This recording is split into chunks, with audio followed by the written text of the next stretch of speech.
नमस्कार, स्वागत है। आप देख रहे हैं मनचाहा न्यूज़। मैं आपके साथ अंकित सिंह चौहान।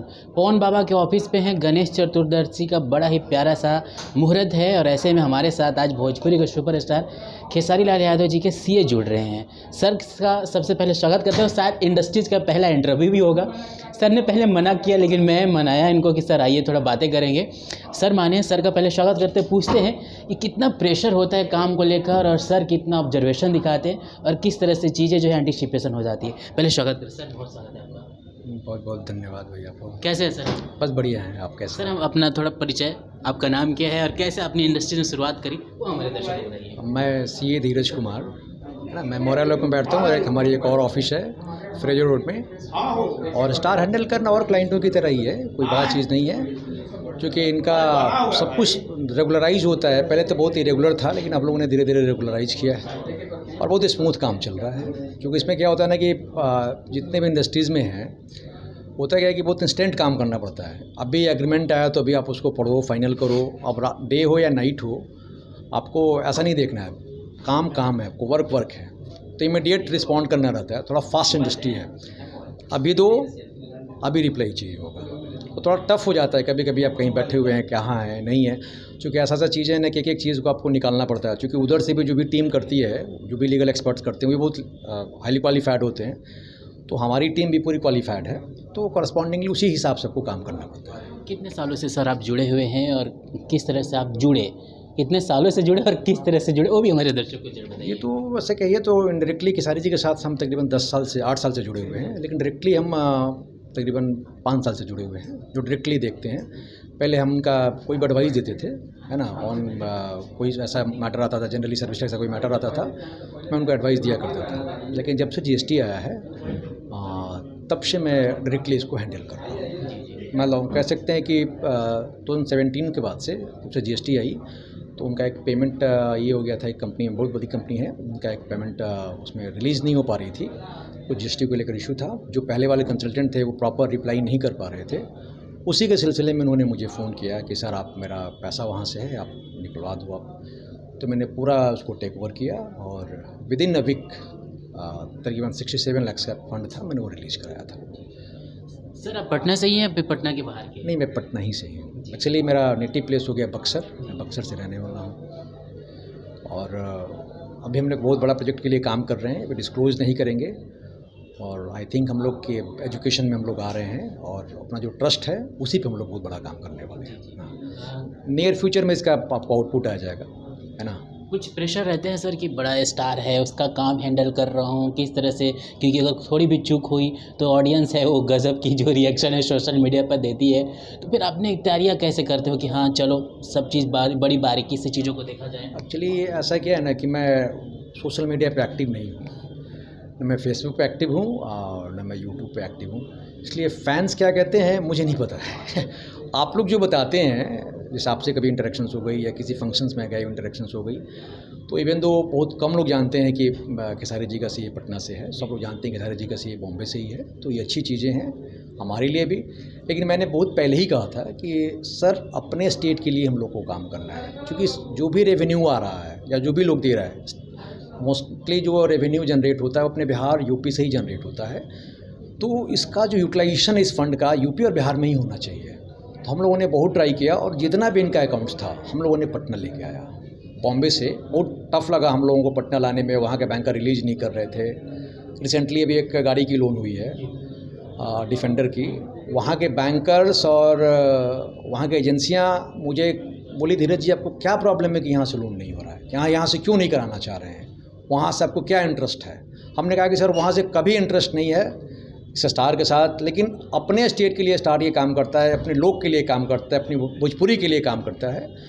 तो इसका रेवेन्यू यहीं आना चाहिए, यहीं के बैंकर्स को बेनिफिट होनी चाहिए और जहाँ तक हो सकता है अपने स्टेट में ही पैसा लगाना चाहिए। मैंने इसके लिए बहुत एफर्ट भी लिया और थैंक गॉड कि प्रपोजल यहीं से हो गया।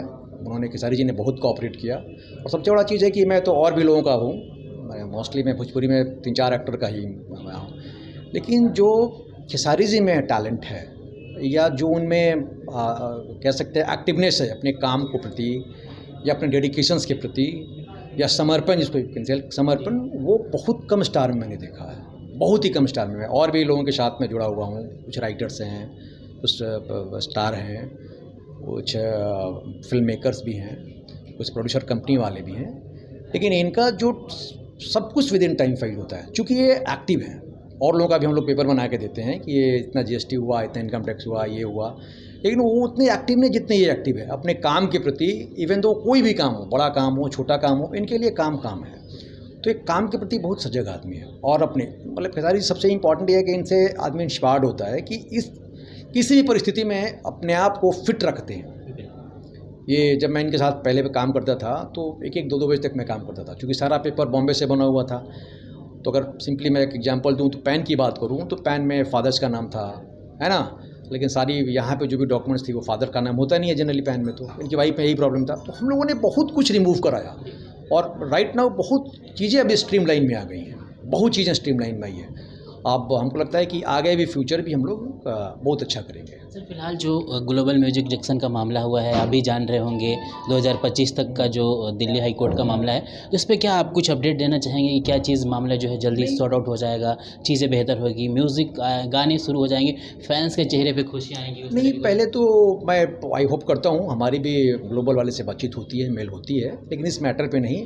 जो मेरा फाइनेंशियल कंसर्न्स है मैं उससे बातचीत करते रहता हूँ, क्योंकि हमारे पास अब ये मैटर्स आया हुआ है। लेकिन पहले फर्स्टली मैं एक एग्रीमेंट देखूँगा, इसके बाद ही मैं इस पर कोई कमेंट करूँगा। और हमको लगता है कि जो एटीट्यूड है इवन दो राजकुमार जी का और खेसारी जी का, रिसेंटली सॉल्व कर लेंगे। दोनों आदमी बहुत सुलझे हुए इंसान हैं, तो आई थिंक बहुत जल्दी ही बैठ के इसको सॉल्व कर लेंगे।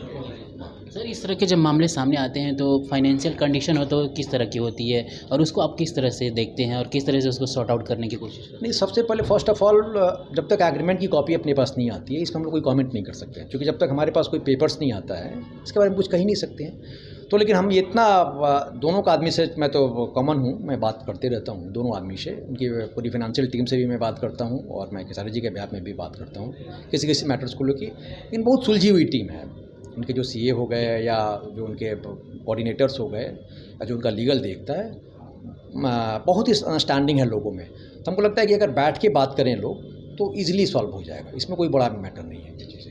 क्या गाने भोजपुरी के गाने आप सुनते हैं, स्पेशली खेसारी जी के गाने आप सुनते हैं या नहीं सुनते हैं? नहीं, मैं ऐसा नहीं कि मैं नहीं सुनता हूँ लेकिन नहीं टाइम मिल पाता है, और मैं सुनता हूँ तो इन्हीं के गाना ज़्यादा सुनता हूँ, इसमें कहीं कोई इशू नहीं है, लेकिन बहुत कम मैं सुन पाता हूँ। इनकी फिल्में भी आती है और कभी ज़बरदस्त फिल्में आती है, 22 सितंबर को इनकी फिल्म आने वाली है, तो क्या भोजपुरी को लेकर आपका रुझान है जैसे आप बॉलीवुड की पिक्चरों को लेकर लोग? नहीं, मैं एक्चुअली अगर फैक्ट कहे तो मैं बॉलीवुड की पिक्चर भी नहीं देखता हूँ।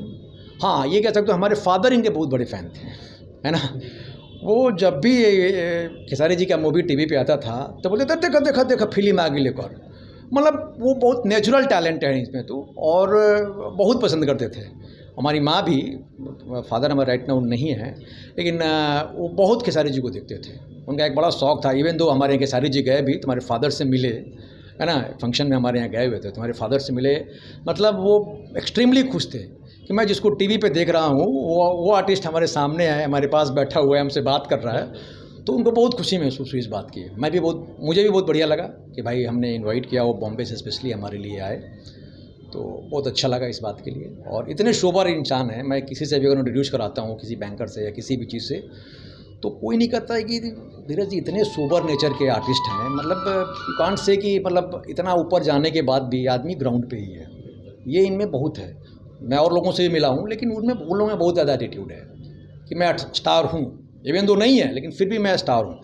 खेसारी जी स्टार होने के बावजूद भी स्टार नहीं है। कहा जाता है ना कि जो पेड़ फला हुआ रहता है, उसमें फल है वो झुका हुआ रहता है, एक्जैक्टली इनके साथ यही होता है। फल है इसलिए झुके हुए हैं, जिनमें फल नहीं है वो झुका हुआ नहीं रहता है, वो टाइट रहता है, खड़ा रहता है वो। तो इनका एक बहुत बड़ा सोबर नेचर है ये। तो आपको लगता है ग्लोबल वाला भी मैटर बहुत रिसेंटली सॉल्व कर लेंगे, बहुत सुलझे हुए आदमी है, दोनों आदमी हैं।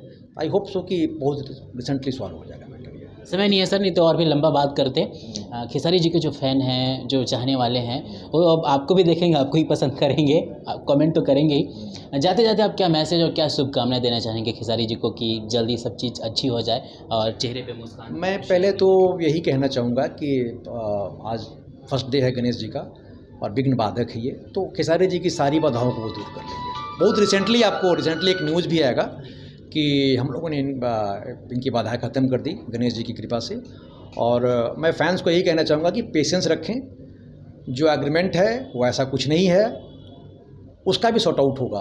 और ऐसा नहीं कि बहुत टफ है कि नहीं गा सकते हैं, दूसरे के लिए नहीं कर सकते हैं, इसके लिए उसके लिए सबके लिए करेंगे, लेकिन थोड़ा वेट करना पड़ेगा। क्योंकि कहा जाता है देहात में कि जब अंगूरी फंस जलाता आदमी के खींचे के ना चाहिए, धीरे धीरे सरका के निकाले के चाहिए, तो उसी तरह से ये निकाल देंगे। इसमें घबराने वाली कहीं कोई बड़ी बात नहीं है। तो आई होप सो कि सब कुछ अच्छा होगा। फैंस को भी मैं बोलूँगा कि पेशेंस रखें, फेसबुक पे या कहीं भी लाइव आके ऐसा कोई ऑकवर्ड नहीं कर दें कि उनकी या उनकी टीम को कहीं भी ऑकवर्ड सिचुएशन फेस करना पड़े। थोड़ा पेशेंसली रखें। अगर फैंस हैं साहब तो अपने स्टार अगर प्रॉब्लम में है तो ऐसा कोई कमेंट नहीं करें कि उनकी टीम में किसी को तकलीफ़ हो या किसी आउटर को कुछ कोई कहने का मौका मिल जाए। हम कोई चांस ही नहीं दें किन्हीं को भी कि हमको वो करें। होता क्या कि जब आदमी थोड़ा सा डिप्रेशन में रहता है ना, तो और लोग उस पर चढ़ जाते हैं। और अपनी ही टीम, अपनी ही फैंस अगर उनकी टीम के बारे में या किसी के भी बारे में ऐसा कोई बात बोलेंगे तो दूसरे वाले को और मौका मिल जाएगा, वो और आप पे डिमोटिवेट आपको करना स्टार्ट कर देंगे। इसलिए हम कहेंगे कि इसको प्रॉपरली कूलली इसको हैंडल करें। Thank you so much sir हमारे साथ जुड़ने के लिए और बहुत सारी चीज़ों पे खुलकर बातें रखने के लिए। धीरज सर थे जो फिलहाल खेसारी जी की जो अकाउंट है वो देखते हैं, यानी कि सीए हैं। सर से मिलकर बहुत अच्छा लगा, बहुत सारी जानकारियाँ देखने को मिली और साथ ही साथ खेसारी जी कैसे हैं, काम को लेकर कितने एक्टिव हैं, सारी बातें इन्होंने बताया। सर को सपोर्ट करें, प्यार से कमेंट करके ज़रूर बताइएगा कि सर की इंटरव्यू आपको कैसे लगी। नमस्कार।